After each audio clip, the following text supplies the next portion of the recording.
All right, guys, welcome back. Yes, so today we have a very interesting video. These 8 cards here I have as examples are different alpha backs.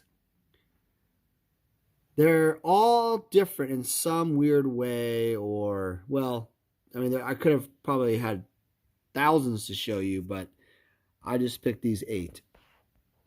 And so my friend Steve from California sent me over a card, and he thought it was fake because the back is one of these. Which one do you think is the one that he thinks is fake?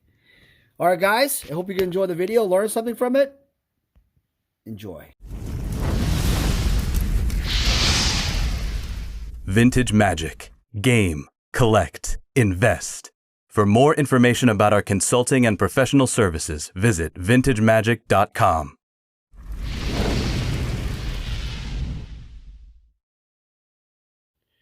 All right, guys, so welcome back. It's me, Daniel, with vintagemagic.com, and today is the curious case of this Alpha Hypnotic Specter with a Magic the Gathering back that is concerning because it's not, well, it's different somewhat. Here are various cards. Which card, again, do you think is the one that Steve, my friend in California, has a question about? All right, the one he has a question about is the darker one, if you notice, right here. That is his card, this very nice Alpha Hypnotic Specter. Well, we're going to find out if it really is an alpha, if it is the real deal. By the way, I did do the light test already, so it did pass that. So it is a real Magic card. I did already examine the dot patterns, and they are real. But is it alpha? Or is it beta, or made up, or some Chinese company did it? All right, let's take a look here in a second. All right, guys, so before I begin and look at a bunch of Hypnotic Alpha Specters I have right here as a sample, like control situation, the card on the bottom here is a weakness. It is the darkest one that I have right now. I have seen ones this dark from Steve, but you'll notice that in contrast to one that is a normal lighter version. So here's a During Life. Look at the difference of shades. I don't know if you can tell. Let's see. Well, can you see that it's different? Let's see. Right there. It's kind of hard to tell, but this particular one here, the top one is Stevens, is very dark. And the one on the bottom here is much lighter and brighter. It has a darker contrast for this one. And this one here, the weakness, is actually very, very similar to Stevens. That's the thing. It's very dark. I say Stevens is a little bit darker. I would say his is slightly darker. But in terms of contrast, if you just side by side, I mean, you could probably argue and say these are very similar. All right, so what happened here? Well, first off, the guess is yes, it is really a Magic card, a real Alpha card. And I'm going to do a little bit of print dissection here and show you guys what I'm talking about. All right, hold on a second. So what I have here is basically a bunch of Hypnotic Specter Alphas, just all here. I'll just pick a couple. So their backs, I've already examined the backs. Their backs are not...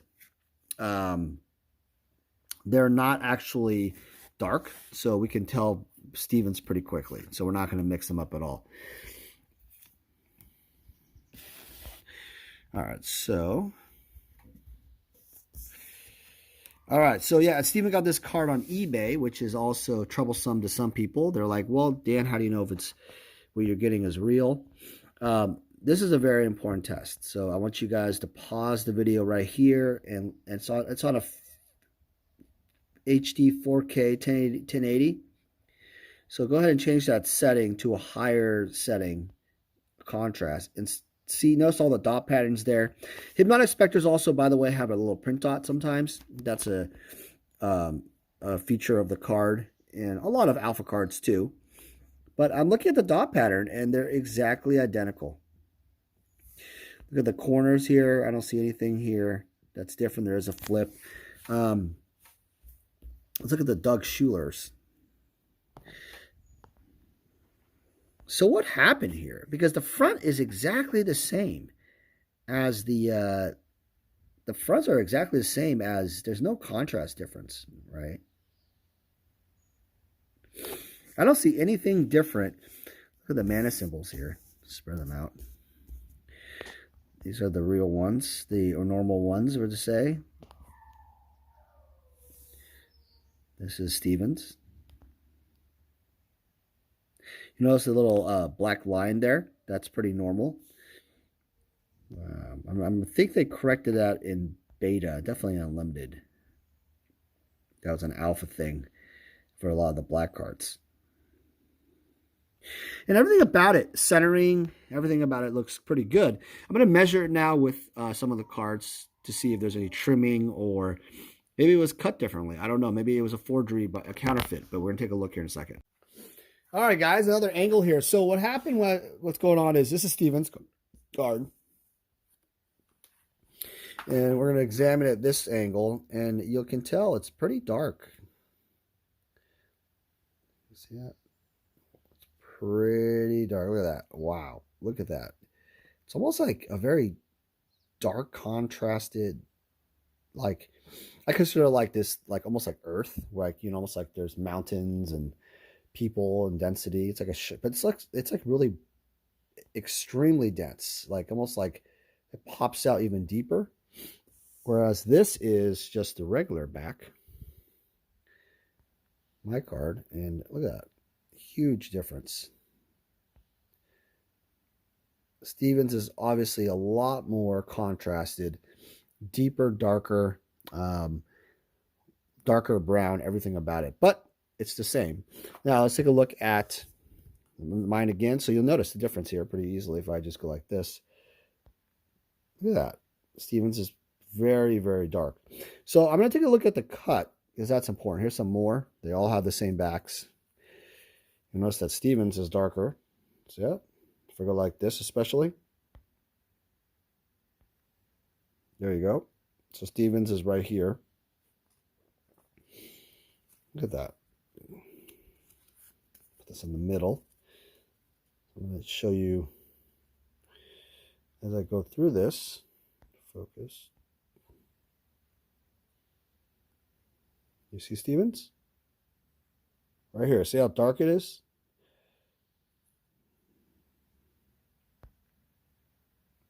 Crazy, huh?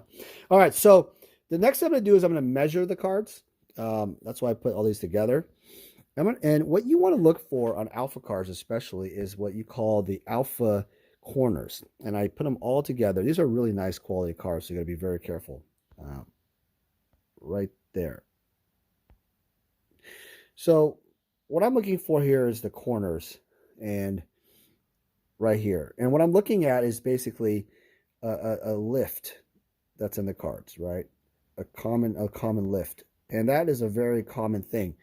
If forgery ones tend to not have any lift, and these all have a lift, I don't see anything that's standing out. I don't see any kind of paper loss or difference.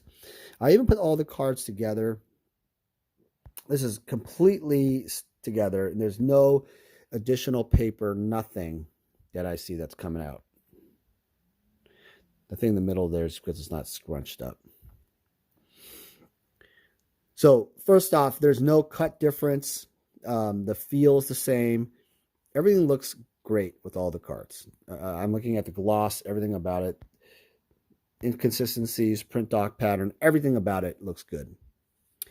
And going back to Stevens' card real quick. Here's the middle. I can tell you also like the bend test. Here's the bend test, guys. It's a very common thing like this. It comes right back. Now, what I'm doing with this test is I'm not actually bending it. I'm flaring like a poker card, but it should not cause any creases instantly, nothing like that. So I got to say, this is a really cool find.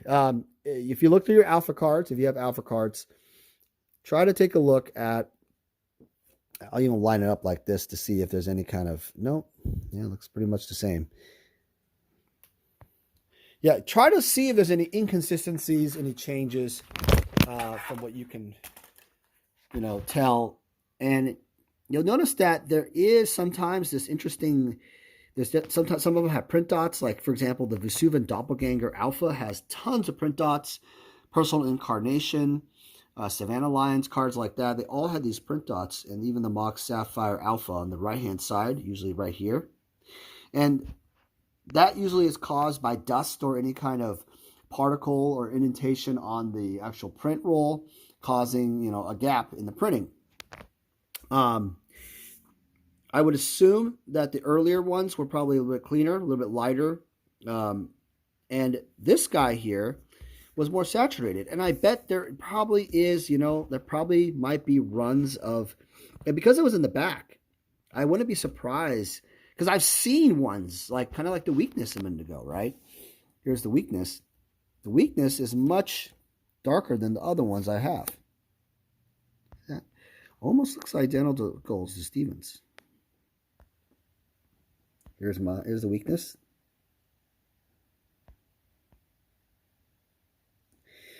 Here's Stevens. Yeah, very, very identical. Whereas here's some lighter ones. This is a lighter one. You can pause it. Much lighter, right? Oh, another thing I was going to point out is I brought this on purpose. This card is all the same. Has a little bit of this, and it's not print dots. It's not scuffing. Yeah, it's probably it's a printing defect. I don't know if they're dots, but there's printing lines. And this is well, I think it's the Sea Serpent. And it's not, you're probably saying, well, Dan, it's played. No, it's not. Look at this. This card is definitely minty as hell. Yeah, super mint. But it has a back defect. And that happens with some of these alpha cards. Some of you guys will be like, well, that's rare. Yeah. That, some people might collect misprints, some print defects. That's a unique collection of magic. But I have to say, the one here, the one that Steven has right here is extremely special, I think. It's kind of cool. Now, it's not the front of the card, to be clear. If it was in the front of the card, it was really dark and stuff, I think that would be more rare, more valuable, in the sense that people could play it and people would be like, what the hell's wrong with the picture, right? They would pay a premium for that. But unfortunately, when it's in the back, not as much of a premium. Not as much of a premium. All right, guys. Well, I hope you guys learned something. Steve, thanks again for sending me the card. The Hypnotic Specter is definitely real, 100%. So I'm a good purchase. And if you guys have any questions, you have any interesting cards, appraisals, thoughts, please comment and send me a message at vintagemagic.com. I appreciate you guys' business and time, and we're here to learn stuff.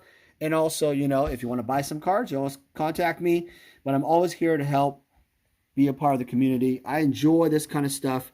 Hope you guys are being safe. I hate this card. Turn 1 hippie. The game is over. Have a great day, guys. Have a great day. Thank you everyone for joining me. It's me, Daniel, with vintagemagic.com. I'm excited to share more about our appraisal services. All right, so the first step of the appraisal process is determining if your items are authentic. After determining that the items are authentic, we will then do a market evaluation of your items. So oftentimes clients ask me, hey Dan, I want to insure my collectibles.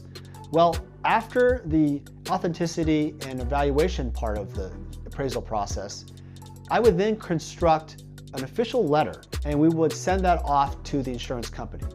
Your insurance provider would then offer you insurance based on the evaluations and authenticity. We also offer pre-grading services. So collectors who are looking to save money on grading can go through us. We will actually grade and authenticate the cards before you send it off to grading, and that will save you potentially thousands of dollars on grading fees. Also, we offer estate collection services. So basically, if you've acquired a collection over the years, either from a family member or yourself, and you want to pass it down to your kids, we're able to determine valuations based on the levels of today. Vintage Magic. Game, collect, invest. For more information about our consulting and professional services, visit vintagemagic.com.